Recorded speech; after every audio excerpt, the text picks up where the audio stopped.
Untuk kamu yang mau menonton video tentang Mahmud Pasha part kedua ini, agar mendapatkan pemahaman yang utuh, silahkan tonton part pertama terlebih dahulu ya. Dan untuk menonton video part pertama, silahkan klik notifikasi video ini di pojok kanan atas. Terima kasih dan selamat menonton. Pada tanggal 1 Januari 1900, melalui koran Meshveret yang dimiliki oleh Ahmed Reza, para Turki muda menulis sebuah pesan dengan bahasa Prancis yang menyatakan kepercayaan diri mereka karena kedatangan Mahmud Pasha. Waktu itu, melalui berbagai koran di Turki, pesan kepada Sultan Abdul Hamid dipublikasikan.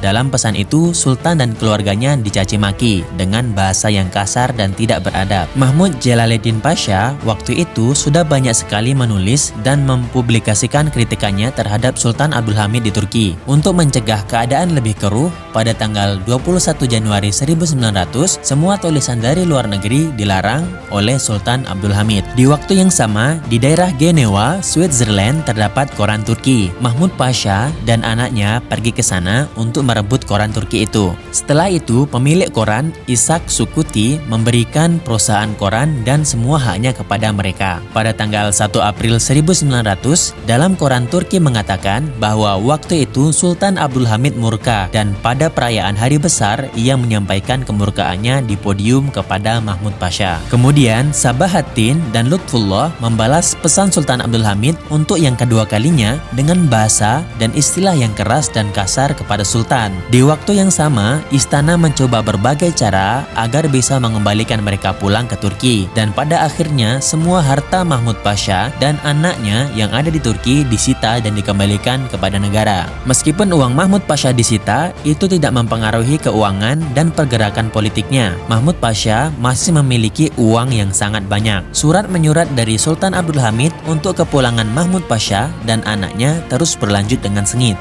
Waktu itu, salah satu kekuatan terbesar Turki muda ada di Mesir, dan pada bulan Juni 1900, mereka pergi dari London menuju Mesir. Di Mesir, Mahmud Pasha bertemu dengan Kadri Effendi. Di sana, ia banyak membantu Mahmud Pasha dalam penerbitan tulisannya. Di masa ini, istana sudah menggunakan berbagai cara untuk mengembalikan Mahmud Pasha ke Turki. Waktu itu, salah seorang gubernur Mesir, Abbas Hilmi II, yang berpihak kepada Sultan Abdul Hamid memaksa Mahmud Pasha dan anaknya untuk pulang ke Turki. Tahun-tahun terakhir dan Kongres Turki Muda, Mahmud Pasha dan anaknya pulang ke Paris ketika mengetahui hubungan mereka dengan gubernur Mesir tidak akan bisa membaik. Waktu itu, Mahmud Pasha murka lagi dengan Sultan Abdul Hamid II. Pada tanggal 1 Januari 1901, ia pergi ke Maroko bertemu dengan seorang syekh untuk membuat fatwa agar menyatakan bahwa pemerintahan Sultan Abdul Hamid II adalah pemerintahan yang tidak sah. Di masa kemudian, syekh ini berkhutbah dan memproklamasikan ketidaksahan pemerintahan Sultan Abdul Hamid II dan mengatakan bahwa harus segera diganti oleh Mehmet Reshad Effendi. Ia mengatasnamakan khutbah ini kepada Mehmet Reshad. Dari sinilah nanti cikal bakal turun tahtanya Sultan Abdul Hamid II dan digantikan oleh Sultan Mehmet Reshad Effendi atau Sultan Mehmet kelima. Setelah peristiwa ini, berita tidak sahnya pemerintahan Sultan Abdul Hamid tersebar luas di Maroko dan menyebar dengan pesat ke negara-negara Arab. Pada bulan November 1901, Mahmud Pasha pergi ke Korfu, Siprus, untuk menghindari tekanan dari Sultan Abdul Hamid. Waktu itu, negara Yunani memberikan 5.000 franc kepada Mahmud Pasha, dan ia pun lari ke Roma. Dan semenjak itu juga, hubungan Yunani dan Turki mulai memanas. Pada tanggal 9 Juni 1901, Sultan Abdul Hamid mengumumkan penangkapan terhadap Mahmud Pasha. Berbagai cara sudah digunakan agar ia keluar dari negara itu. Salah satunya dengan menekan pergerakannya, yaitu melalui duta besar dari negara-negara. Waktu itu, gelar Pasha dan lencana atau nishan yang diberikan kepada Mahmud Pasha diambil kembali dan Sultan Abdul Hamid II mengumumkan hukuman mati kepada Mahmud Pasha di depan publik. Gelar Pasha yang diberikan kepada Mahmud Jalaluddin kemudian dicabut. Mahmud Pasha kini menjadi Mahmud Effendi atau Tuan Mahmud tanpa gelar kehormatan. Waktu itu, pergerakan Mahmud Effendi di dunia internasional mulai terbatasi dan pembatasan pergerakannya hampir terjadi di seluruh negara. selain beberapa negara di Eropa. Seolah-olah semua negara lain sudah mulai muak dan berpihak kepada Sultan. Mahmud Effendi yang waktu itu masih di Eropa menyadari kehadirannya sangat berpengaruh untuk Turki muda. Mereka kemudian membuat kongres besar-besaran bersama Mahmud Effendi. Berita ini pun sampai ke telinga Sultan Abdul Hamid II. Beliau mulai menghimbau negara-negara yang bersekutu dengannya agar menolak aksi Mahmud Pasha dan para Turki muda. Waktu itu kongres tetap berjalan meski mendapat kecaman. Kongres Turki muda berlangsung pada tanggal 4 Februari 1902 dan berlangsung selama 6 hari sampai di tanggal 9 Februari 1902. Kongres ini berhasil dilaksanakan dan diikuti oleh banyak orang yang menginginkan kebebasan dari Sultan Abdul Hamid II. Waktu itu kongres menginginkan Mahmud Effendi menjadi ketuanya. Namun karena ia sudah mulai sakit-sakitan, ia mewakilkannya kepada Fahri dan anaknya Sabahatin sebagai orang yang mengelola kepemimpinannya.